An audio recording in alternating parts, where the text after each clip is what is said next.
Yes.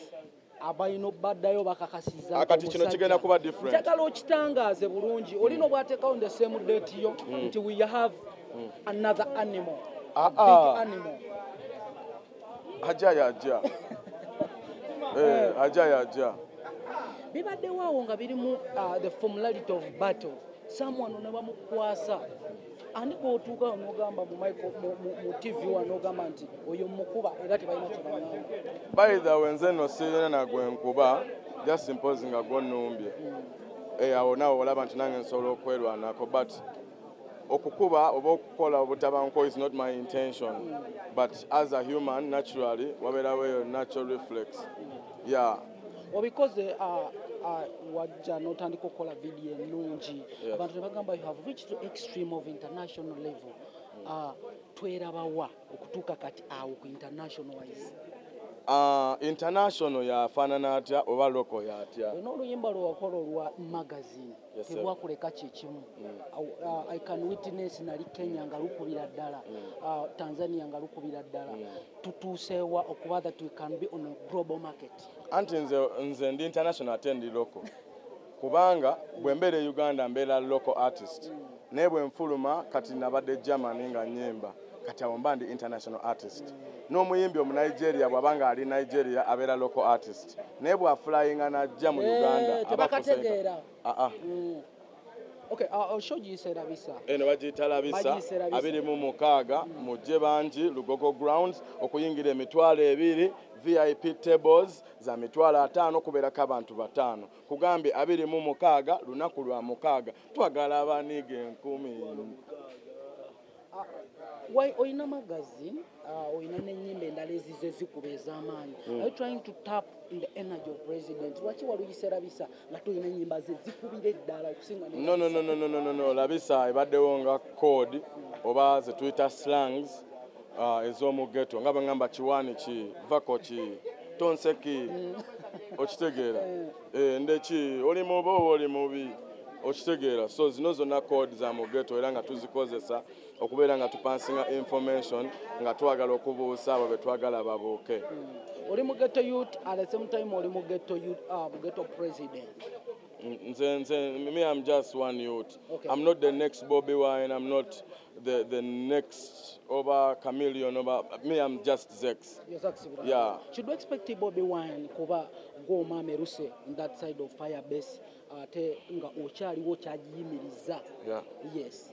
Inshallah bwabeera nga ali mu ggwanga kuba naawe nsuubira wali agadde okubeera ku mbaga ya muwalawo oba omwana wo. So inshallah nga bw'omanyi abeera ne busy schedule nga president naye bw'abanga ali mu ggwanga obanga schedule ye teri tight inshallah ajja kujja kuba naye abaawulira amawulire nga amanyi mutabani we kubanga you know what oli daddy wange sobola kisangulawo muchimanyi man my story from where back not only me Itauyo Budu like Mawagali Saso like family yona entalo zali wawe mabega wa Adian ne Palaso nokola decision nakulaba ku Freedom City abantu wajja no bakubendongo waliwo obutakanya wakati wa abasajja ba Firebase aba fan nawe nga mwoli kuba iwe minister naye bino bigenda kukolebwa bityo okuvaawo wakati wa mwene Adian. No, don't forget nayimba kushoya Alien nengena nenyimba ne kushoya Palaso. So ekyo kitegeeza obumu nze I'm not here to take siri wano kutwala mirimu gya muntu nze ndiwo kujja ku kime kyange. I'm coming here to collect what's mine.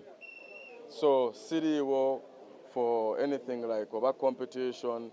It's healthy ate kimpa emirembe naye wabula ajja yajja. Temunateekawo nsalo omusajja okwatagana naye bulungi agenda beera ku show. Musajja ki? Alien. No man, oli Gheto yuti munango oli chali wange man kansuke nkubulire ng'ovudde ku binene ebibeerawo bakino baki. Fena tuli ba Luganda ate we are under one umbrella. Fena tuli ba Gheto youth ate tu representing a cause ezimu. So ne family bamu obutakanya right? Era nga kiba tekirina kyekibajjako nga family okutula wansi ne mugonjola ensonga cause kiba tekijja kuvaawo nti muli family but obutakanya bubamu. Obutakanya bubamu mu family. You are a big elder of Alien. To some advice. Like a advice buli omu like advice kansuke nkubulire. Like advice comes from everywhere. if you see something is wrong, then change. If you can't change, then change will change you. You know? So kiba kiri eri ffe nga ffe abantu okwekuba mu ttooki ne twetunuulira n'ogamba waneno nsobe kubanga ensobi zikolebwa abantu okitegeera. So ebyongo bitadde ebbali 26 naku z'omwezi 26 njagala ozibagambe naku z'omwezi mmeka 26 olunaku lwakumeka lwa mukaaga tugenda luddawa Lugogo grounds esente mmeka mitwalo 2 VIP bamalireyo VIP emeda 5 wamala bayo. Okay, njakuzayo mabega ko about your life kuba it's almost like now 4 years ngobavuga. Olugendo olubadde smooth oba mubaddemu ebitafaali? No, tewali lugendo lwangu. Mwana bachali bange bonna bakimanyi like tewali lugendo lwangu but ekikufuulo wakabi kwe kulemerako kwe kulaba nga topowa. You fall 9 times man. If fate closes my door, I walk through the wall. Okay. Yes. No. Yes, I believe you're one of the Gheto. Just yala. Chiye. Wa Gheto. Nebagamba nti empisa distance okufubuka mu Gheto. Wanje. Bagamba nti empisa distance okufubuka mu Gheto. Bani abagamba. Abantu bagamba nti abayimbi abava mu Gheto batandise okwolesa empisa embi n'okurepresentinga bubi Gheto youth. Z'empisa embi zebasooke baziveeko tebazitunuulira beetegereze nnyo ebirungi ebiva mu Gheto balabe ne ku bitone ebiva mu Gheto balabe ne ku basambi b'omupiira ab'ebikonde abayimbi bangi ebitone bingi ebiri mu Gheto kati bwe weesiba ku kimu mu mpisa mbi obangaako toggera Gheto. Naye okuba nti nno essaawa zino ebitone ebiriwo okuva mu Gheto nga birepresentinga bubi kubeera nga bavuma abantu beeyisa bubi ensonga eno ogyogerako ki wadde nga n'ebirungi weebiri? Ensonga gye nnyinza okwogerako ndi wa Gheto sinnavumayo muntu kyali wange Zex wa Gheto tannavumayo muntu abayimbi bangi abava mu Gheto nga tebannavumayo muntu yenna kati ndowooza ekyokuvuma oba bwe tudda ku kintu nga kyampisa kiba ku muntu kinoomu kiyinza kuba okitegeera kiba kya muntu munoomu era kyova olaba mulimu oyimirira ku mazima oyimirira ki oyimirira wekka. Tukimanyi nti nno mukoowo abeera ku president kido era ne president yafuuka wa famire yo.